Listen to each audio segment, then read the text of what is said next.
Yo, what's up guys, Fully Heck here. Thanks for watching another Fully Heck Plays. Today I'm going to be talking about Raiden Legacy. Now in case you don't know, Raiden is a top-down shooter and Raiden Legacy is a compilation of some of the popular games in the series. In the compilation you get Raiden, which is the first game, then Raiden Fighters, then Raiden Fighters 2 Operation Helldive, and finally Raiden Fighters Jet. Now guys, be truthful with me here and tell me, did you used to call this game Raiden as well? I used to call it Raiden, but since doing this video and googling a bit more, I realized it's called Raiden. Rai is a Japanese word for thunder and Den is a Japanese word for lightning, so really it means thunder and lightning. Pretty interesting trivia that I only just learnt while doing this video. Now if you were around back in the 90s, you would have remembered or seen the Raiden arcade machines around, whether it be your local arcade or your convenience store. These machines were everywhere. So what you're watching now is the first Raiden game in terms of the story. In the year 2090, Earth gets invaded by a deranged alien race called the Kronashians. Following the invasion, the World Alliance military builds a cutting-edge weapon called Raiden Supersonic Attack Fighter. And what would you know? It's humanity's only hope for survival. It's a shooter, so the story doesn't matter as long as the gameplay is excellent, and oh, is the gameplay great. So the aim of the game is easy: to clear all the enemies in the mission, defeat the bosses at the end of the mission, and try to get as high a score as possible. There's two main shot weapons in the game. There's the Vulcan, which is a red one, and the laser, which is the blue one. The Vulcan allows you to do a bit more of a spread damage. The laser is a stronger shot but doesn't allow for spread damage. During the game you'll be able to pick power-ups to upgrade your shots. The power-up will interchange between red and blue color. You just pick the color that you want, which represents either the Vulcan or the laser. You can only upgrade the shots to a certain level. After that, once you pick up the power-ups, they just give you more bonus points. There are also missile power-ups, which are also dislodged when you do your normal shot. By powering these up, you get a much stronger shot. There is two different types of missile power-ups. There's the homing one and the nuclear one. The homing one chases the enemy, and the nuclear missile explodes once it touches the enemy and does large damage. There is also a bomb that deals large damage. You're limited in the amount of bombs that you have, but it helps you in sticky situations.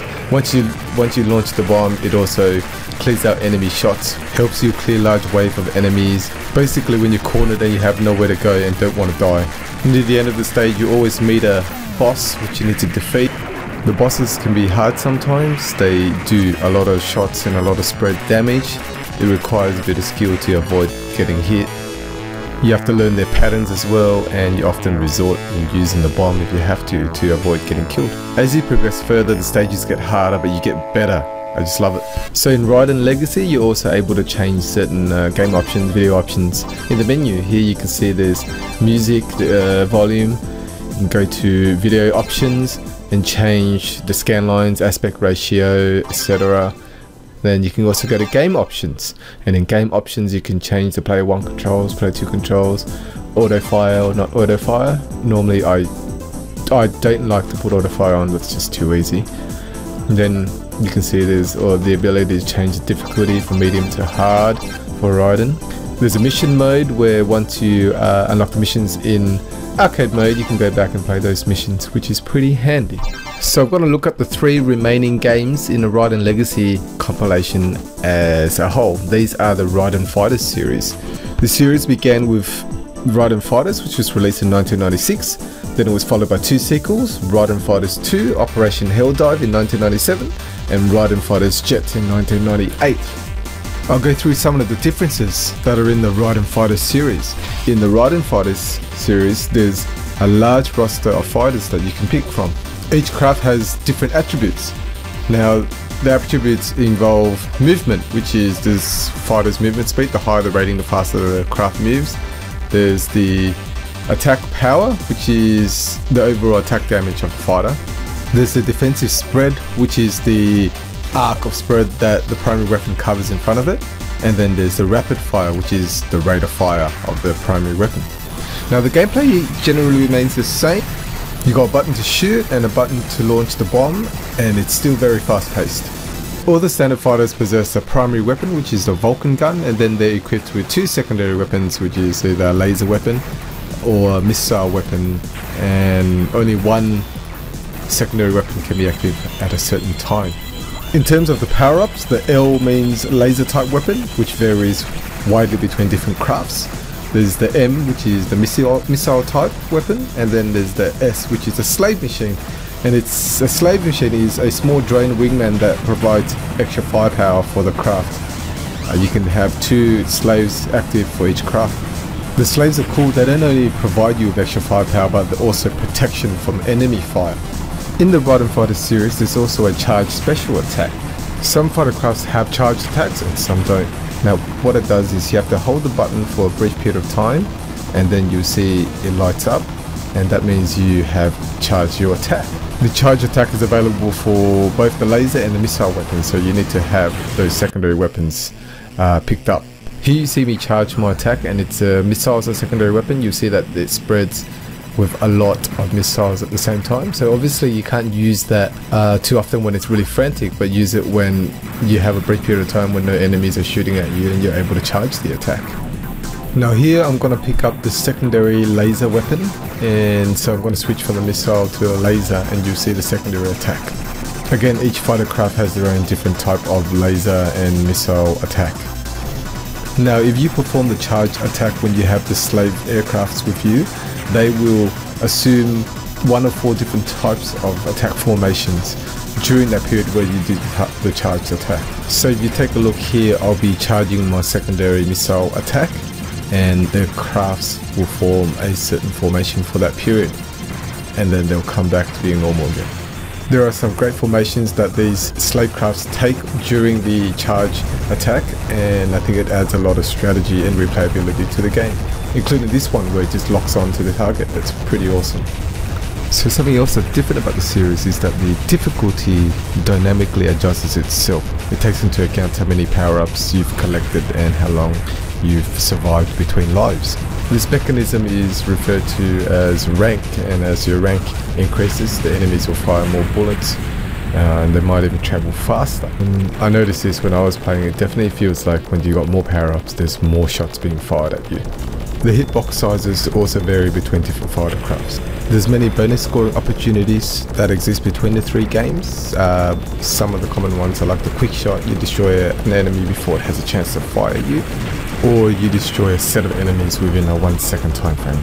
What you're watching here is a little bit of action from Raiden Fighters 2.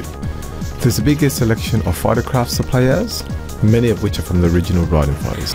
Some crafts have the secondary weapons switched around, and some have had a complete overhaul, but gameplay remains largely the same. There's also an ability that can only be done in a 2-player game, and that is when both players charge their attacks and they're in close proximity to each other, they do a hybrid attack. You can do these hybrid attacks in Raiden Fighters 2 and Raiden Fighters Jet. It's fun to do, and it takes a bit of coordination between you and the other player. I think it's awesome, and it adds a bit of teamwork element to it, but in a strategic sense, probably something you don't worry too much about. When it comes to Raiden Fighters Jet, there's no big significant difference to Raiden Fighters 2. Okay, so admittedly I'm not super great with the Raiden games, but here are some of my tips that I would give to people who have just started playing. So I like to constantly shoot and constantly move even if there's not any enemies around. I like to move from left to right. I find that it gets me into the rhythm of the game. When you see lots of power-ups in the middle, don't immediately go for it. I've done it a lot and I went for it and then I died. I'd like to leave it until there is no enemies around, or there is a break in the gunfire. Boss fights are hard. Try to remember their patterns. Don't hesitate to use the bombs. I find that sometimes I hesitate by trying to save my bombs, and then I just get stuck in a situation and then I die and then I regret it because I lose all my power-ups as well. So here's me playing a level of Raiden Fighters Jet. While I'm playing, I'll tell you some of my thoughts about the Raiden Legacy compilation and the games in it. I like the Raiden Fighters series. I like them because they're fast-paced, they're very challenging, and they're very rewarding when you get the high points or you're able to defeat and clear a mission without dying. It's not just about the points, it's about being able to keep your power-ups, being able to play smart, and playing with 2-player is awesome. I have to say my favourite of all the games in this Raiden Legacy is Raiden Fighters. It was the game that I played a lot during the day. It also introduced different aircrafts, and there's different abilities for the aircrafts, and I find that the gameplay is quite challenging as well as balanced. I don't find Raiden Fighters 2 or Raiden Fighters Jet much more different than Raiden Fighter. I also enjoy the original Raiden. I think it adds some simplicity to it. It's not too flashy and it's balanced, it's great fun. So I like playing either Raiden Fighters or Raiden in this compilation really. With that said, the other two are also fun to play. Which fighter craft's my favorite? I have to say the Chaser. It's fast, so it fits my playing style. The secondary attacks are cool as well, so when you charge it up, the missile spread, or when you charge up the laser, it tracks the enemy. I find that cool, and also I don't really worry too much whether I pick up the laser or the missile sometimes, because I like both style of attacks. And if you don't know, the craft I'm playing right now in Raiden Fighters Jet is in fact the Chaser. What's your favorite fighter craft? Make sure you let me know. Some of the things I don't like about the games in the Raiden Fighters series is that, number one, the slave ships, they look too similar to your main craft that you're playing as, so sometimes I do get confused to which one I am. Number two, I think that there's a lot of action going on and there's lots of colors, there's lots of explosions and shooting that sometimes I lose track of where my craft really is. So many times I've died because I don't know where my craft is. I just wish they made their fighter craft that you're using more distinctive so you can see it much more easily. The games are also quite challenging. It's not so much a negative as you say that I really suck, but I do find it really challenging and it takes a hell of a lot of practice. Have you guys played Raiden? What do you think about it? What are some of your pros and what are some of your cons? What do you like and what don't you like about the games? The Raiden Legacy as a whole I think is great and it pays great homage to the series.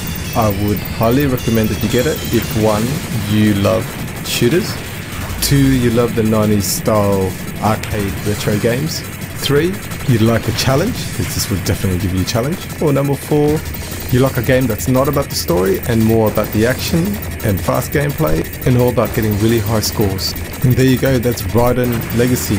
Please leave your feedback, tell me what you like about the video, what you didn't, tell me if you wanted me to talk more about Raiden at all, and lastly make sure you help me out, subscribe to my channel.